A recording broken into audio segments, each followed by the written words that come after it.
So today, i-unbox and review natin ang ating ANC Glock 17.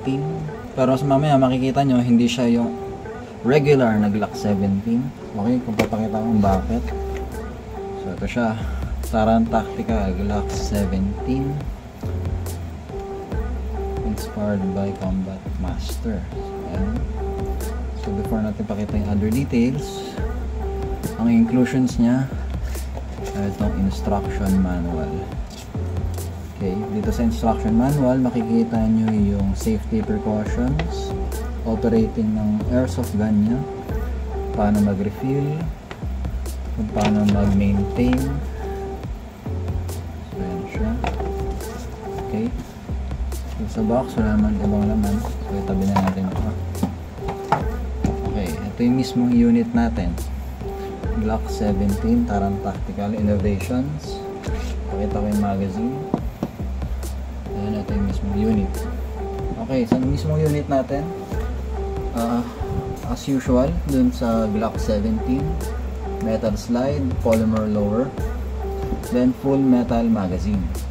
Okay, sa metal magazine natin, green gas siya. So, meron siyang refill valve dito sa ilalim. So, ayan.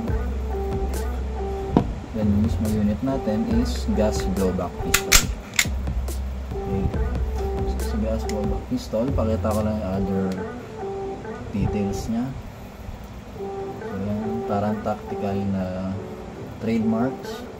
May warning pa dito, warning sticker. Natatanggal naman siya. Okay, then ito yung side, Combat Master, may serial number. Okay, naka-indicate dito. Made in Austria, Glock Inc, Smyrna, Georgia. Okay, then dito may patent siya sa baba. Yung grips natin, okay naman siya. Hindi siya ganun kagaspang, hindi na siya ganun kasakit sa kamay pagkahawak mo. Comfy pa rin.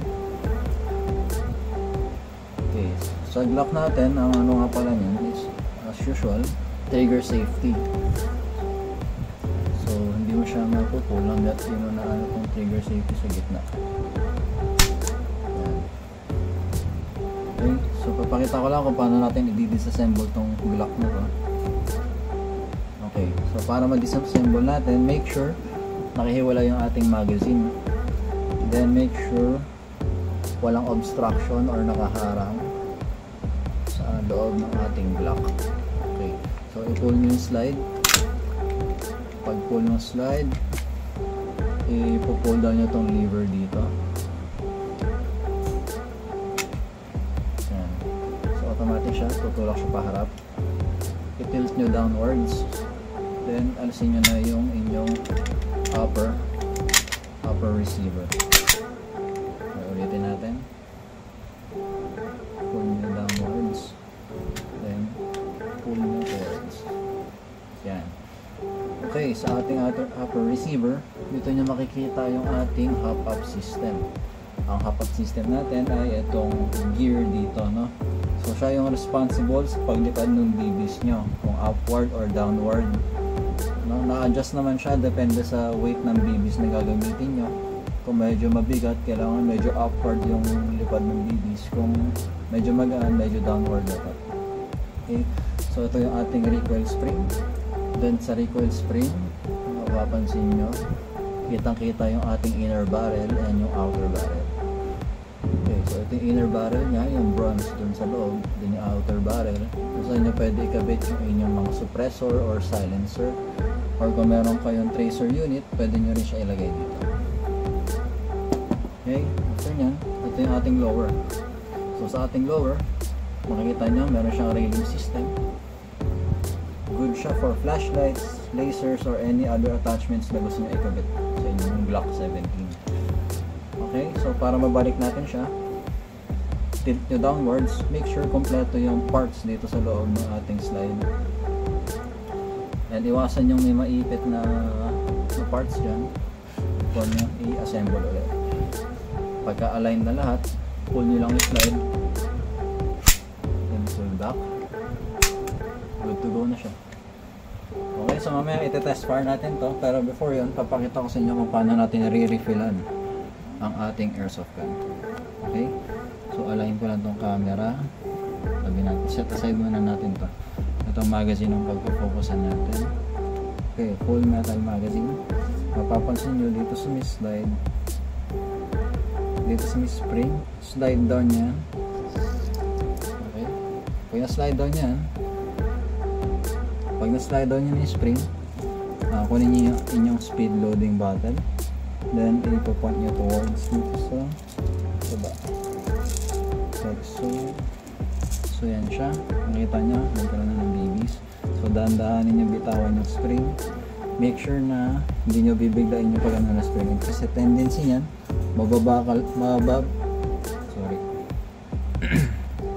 Okay, ngayon na nalagay na natin yung BBs, make sure dahan-dahanin nyo ibalik yung spring ng magazine pataas, no? Huwag nyo bibitawan to kasi tendency niyan mababasag tong nasa ibabaw. Okay, so hindi siya ganun katibay.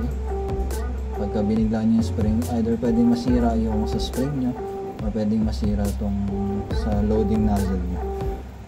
Okay, then sa ating green gas, ang gagamitin natin ngayon ay itong Puff Dyno na 12 kg. Okay, so punin nyo lang sa inyong bottle.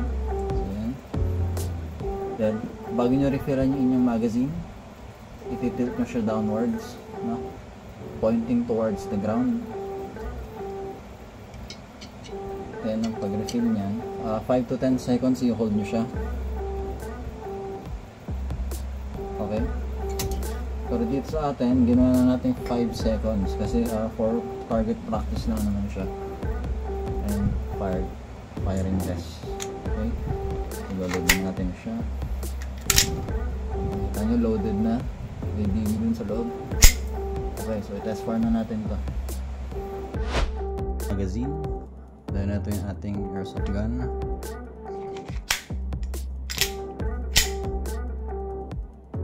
Firing.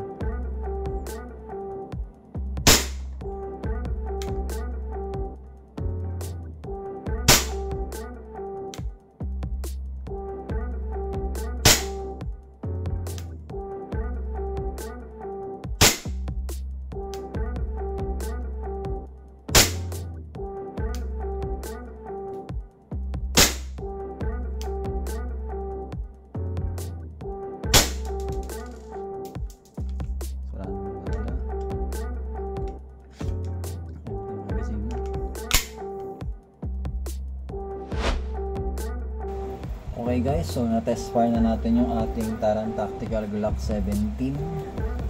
If you have comments or suggestions, feel free to leave them below. Leave a like, comment, or subscribe na rin sa channel. Sobrang nakakatulong yun para mag-grow tsaka improve yung mga contents namin. Okay, para doon sa mga interested umorder ng airsoft gun na to, iiwan namin yung Facebook page namin sa description ng video na to, as well as yung aming Shopee page. Pwede naman kayo umorder doon. Okay, then that's all for today guys. Thanks for watching. Hope you enjoyed the video. See you sa next episode natin.